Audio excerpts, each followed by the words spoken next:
Hey Stampers, Kim from StampingImperfection.com. Thanks for joining me today. I'm excited because I just got some new inks from Altenew. They just came out recently with the Tropical Fiesta water brush markers, and I really like the water brush markers. It's a fun watercolor medium, and it's pretty clean and tidy, and it's easy to use, and there are several different ways of using it, so I like that too. I'm having a lot of fun experimenting with different kinds of techniques to use this. And then I also got they came out with 3 different sets of ink pads in some pretty fun colors. So I'm excited about that too, because they just have the most gorgeous colors, and I think the one I'm most excited about is this Golden Sunset set, because I love this palette. These yellows are like this, but one in particular is actually the color of my living room walls, so I'm super excited about that.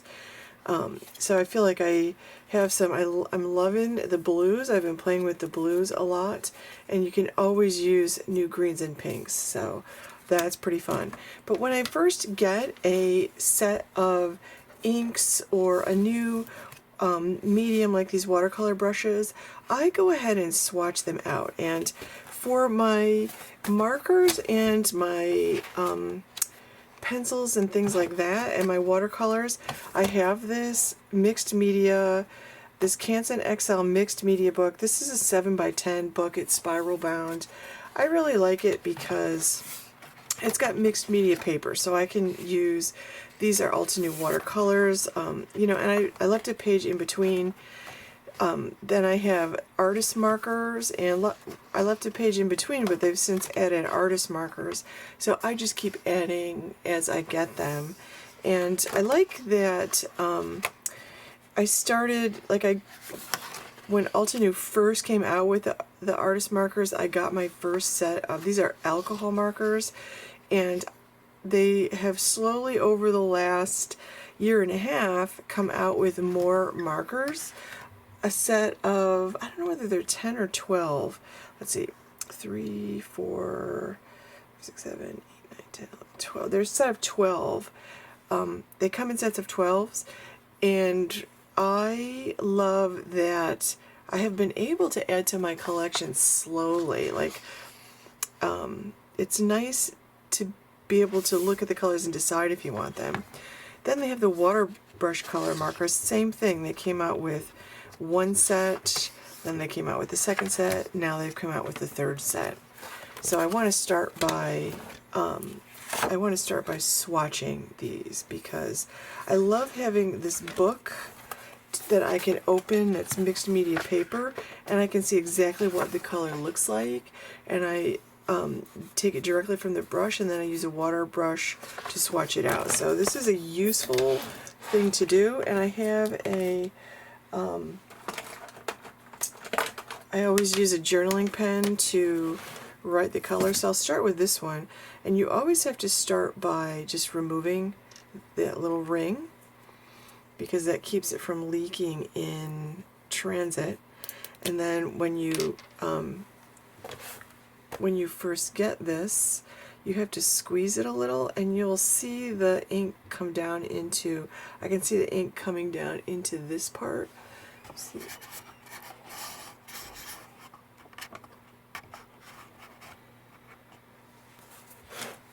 I don't know if you can see that. The ink is coming down as I squeeze it. Oops, now I have it on my hand. Luckily it's watercolor, but you can see that it's coming into the brush part there. And now I can just take a little bit of that. Oops, that was really thick. Should have done that on a paper towel. And I can just brush this on. And then I can take my watercolor brush. I just use an aqua pen. You can use a regular paintbrush too. And I kind of try to take it from dark to light, so I can see what would happen if I really water it down.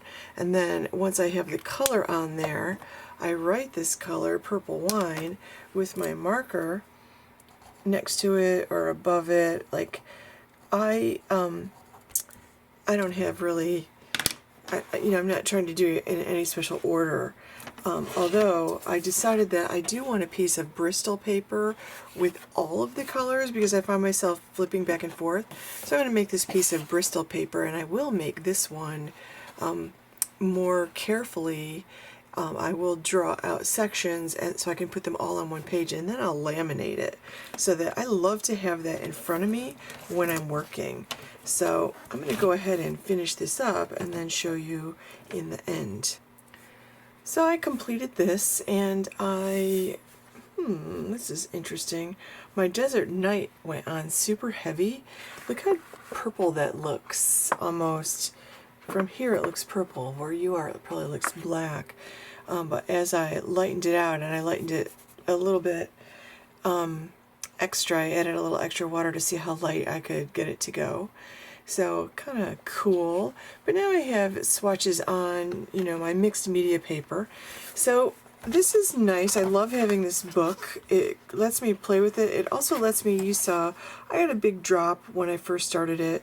And I don't like to waste too much, so I, like to do, then I can do that in this book and use the big drop to swatch it, and I can see exactly what it looks like as I drag out the color. And the same thing with the markers and the watercolor pan set. Like if I had a nice set of watercolor pencils, I would probably do the same thing. Now I've created a document that in this document it's got all of the tropical Fiesta colors and the winter wonderland and the spring garden, and I have titled it Altenew Watercolor brush markers. Now this paper is Bristol paper. If this doesn't work, I will print this. I put a piece of Bristol paper in my printer. I had to cut it down to 8.5 by 11 because it was 9 by 12. So I cut it down with my paper trimmer, put the paper in my printer, and then just printed this PDF out on this paper. So now I can go ahead and do the exact same thing here, except I'll have it all on one page. So I can put a heavy amount on directly from the marker, and then I can take my wet watercolor brush and just squiggle it out so I can see what it looks like light to dark. Okay, so I'm going to go ahead and do that with all of them. Probably go ahead and laminate it because I'll want to type in the names here.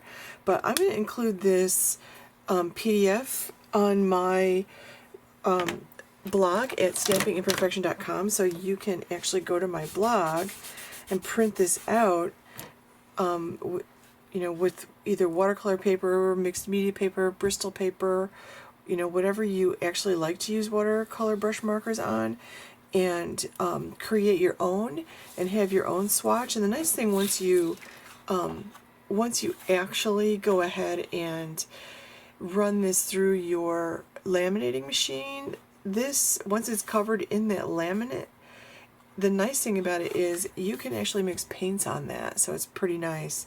So it acts as a surface or a palette to mix your paints on, and then you'll just be able to wipe it off because these are watercolors. I'm going to go ahead and finish this. So I'm going to let this dry, and then I'm going to go ahead and laminate it.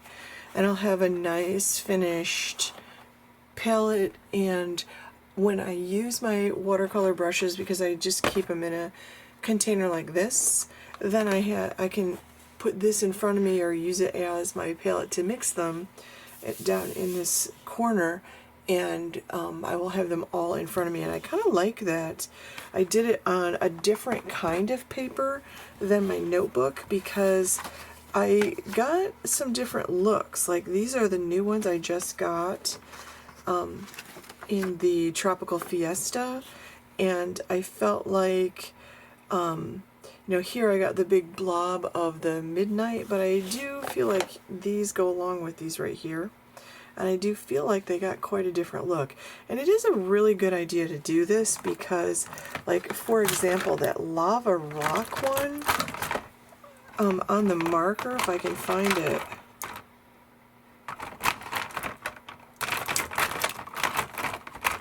which I have hand.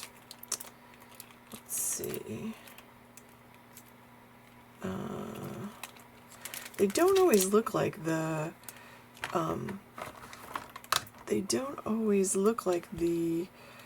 color on the, here we go, this is the one. This is the lava rock. It looks pretty brown on here, but when I do it on my paper, on both papers, this is the lava rock, and this is a color that it looks like. Like, this looks pretty brown here, but on my paper it is very clearly gray. So, you know, it's very helpful, even on the smaller paper. That right there is pretty gray. This is gray. This is the paper bag. Some of them look exactly like this is the paper bag. It looks exactly like the label, but the lava rock really looks nothing like the label. And I did it on 2 different kinds of paper. So I feel like that's a really useful thing to me, to test things out on different papers. I wanted to try it on the Bristol Smooth because I don't remember where I heard this or who I heard it from, but somebody was talking about how they like to use these watercolor brushes on the Bristol Smooth paper because they move easier on the Bristol Smooth paper than on the watercolor or the mixed media, and I have to say I agree.